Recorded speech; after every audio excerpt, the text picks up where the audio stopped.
a really impressive man, a man who's been diligent and worked damn hard to try and get the truth. I'll have a few more words to say about our BBC colleagues and about the way this is being dealt with at the end. One more speaker before me. We're going to learn a bit more about the important aspects of vaccination. There's an awful lot of work going on. I know, just taking over from the Badger Trust, I'm going up to Derbyshire next week to meet farmers who are working with the Wildlife Trust and Badger Trust groups up there to vaccinate badgers. A lot of diligent, a lot of hard work going on. You're going to hear a bit more about that now and really understand, I hope, a bit more about all the effort that wildlife groups and volunteers are making to get on top of this disease without killing our wonderful wildlife.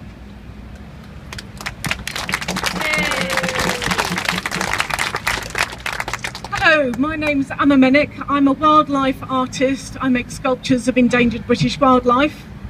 I also make sculptures of our successes, of the reintroduction programmes that have succeeded.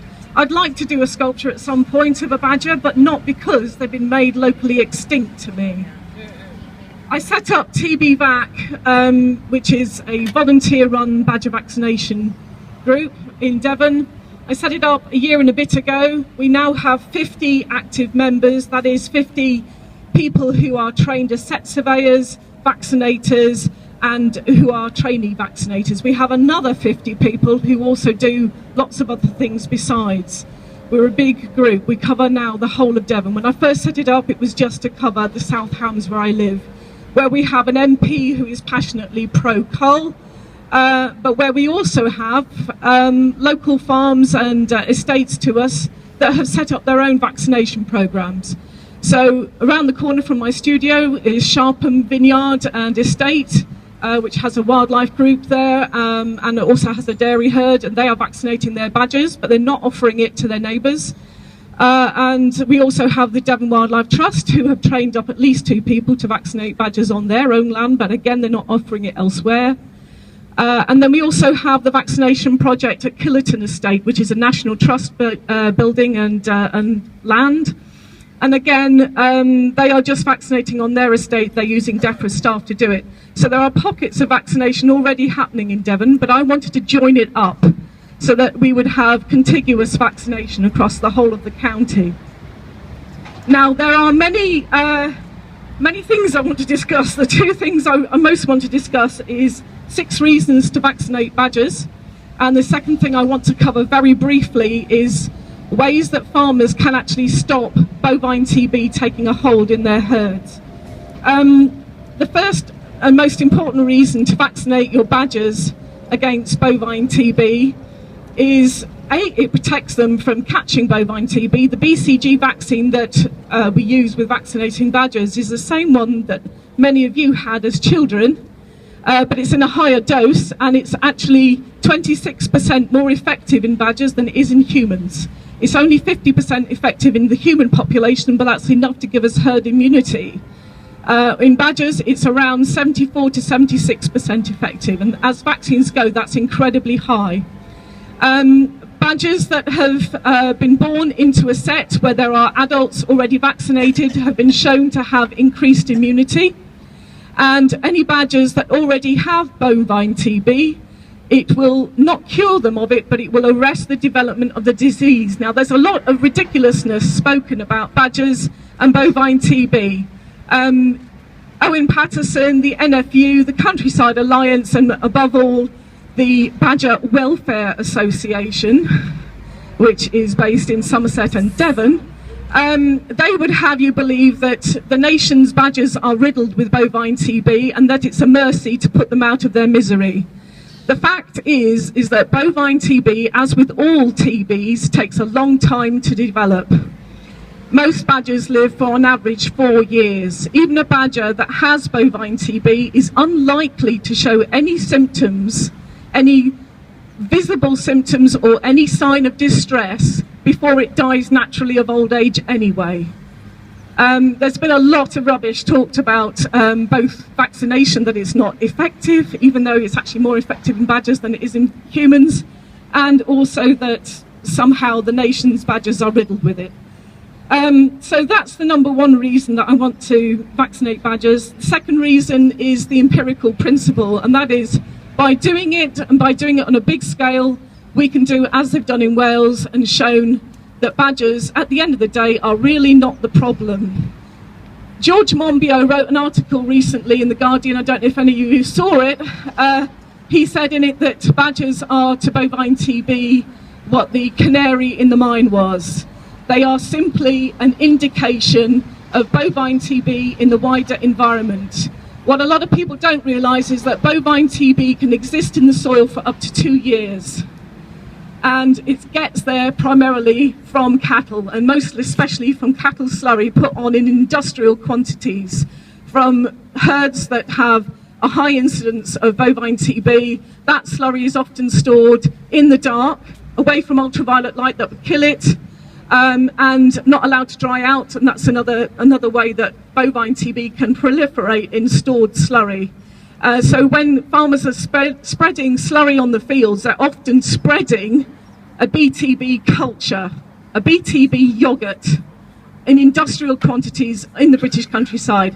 And that's the kind of environment the badgers are having to live in now. This is massively altered environment that they were never designed to be able to tackle. And why should they? It's all down to industrial scale farming.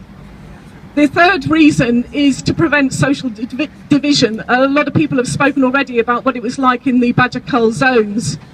I know of farmers in the Somerset Badger Cull zone that were threatened with physical violence if they didn't take part in a Badger Cull. They were threatened with having their milk quotas cut, and they were threatened with having their feed supply terminated. Now, all three of those things would put you out of business. It's very hard to stand up to that degree of intimidation. And I've spoken to many farmers about why they should vaccinate their badgers, and they just seem to think that if they say no, that will be the be-all and end of it, you know.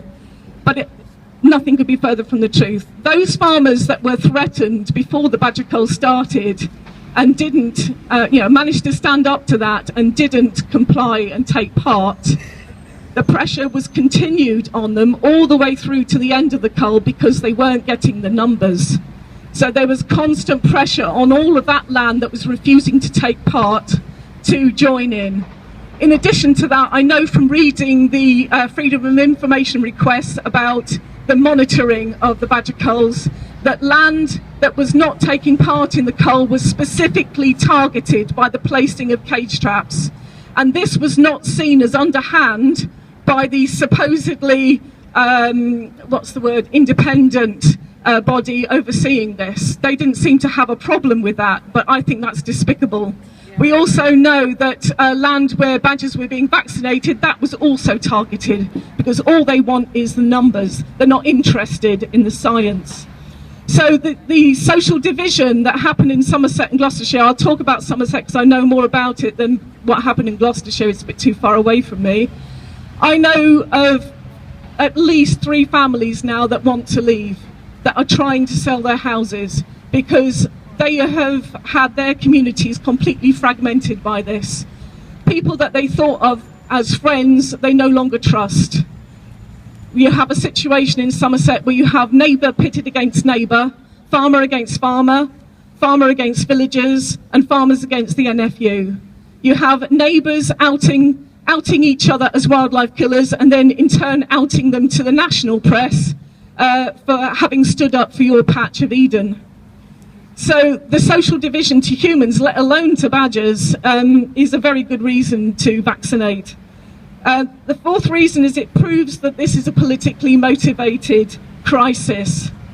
We all know that this has got nothing to do with bovine TB. This is all about who has the right to kill what in the British countryside, and the right of the wealthy and the powerful to kill wildlife in any which way they choose, and especially to kill wildlife that might cost them money. If you want to build on greenbelt land, you're going to have to move those badgers if there are any badgers on that land, and that's an inconvenience and an expense. The fifth reason to use volunteers is because they're people like you. The people we have in TBVAC are from a wide range of backgrounds. We have trainee ecologists, we have farm workers, we have retired RSPCA officers, we have smallholders. So they range in age from late teens to in their 60s. And they're from a wide range of background. They're doing it because they care passionately about wildlife, not because they're in it for the money. And the sixth reason to vaccinate badgers is this issue won't go away. The Countryside Alliance and the NFU have been gunning, and I mean that literally, for this to happen, because they want a backdoor repeal of the Hunting with Dogs Act, they want a backdoor repeal of the protected status of badgers, and they want to have absolutely unlimited access to the countryside to kill what the hell they like. So the other thing that's been worrying me about discussions about how to tackle bovine TB in cattle is a lot of people have talked about biosecurity, and I've heard very influential people make out that that means separating badgers from cattle. Well, that actually won't make an ounce of difference to bovine TB.